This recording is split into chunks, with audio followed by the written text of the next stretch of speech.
আমরা এখন বসে রয়েছি, খাওয়া দাওয়া অর্ডার করেছে, তো এগরোল খাবো সেটা অর্ডার করেছে। ঝাল আছে তো? ঝাল হবে তো?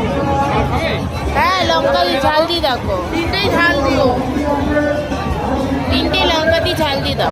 তো আমরা এখন কার্তিক ঠাকুর দেখতে এসেছি বাঁশবেড়িয়াতে, বাঁশবেড়িয়া খেলার মাঠে বসে আছি। তো রোল অর্ডার করেছে, তো তার জন্য বসে আছি সবাই মিলে। তো আমাদের খাওয়া দাওয়া হয়নি এখন। তো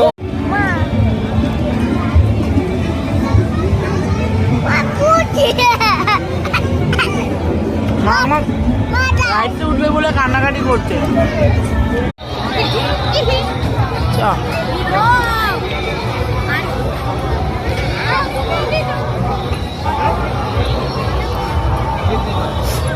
এখন মেলাটা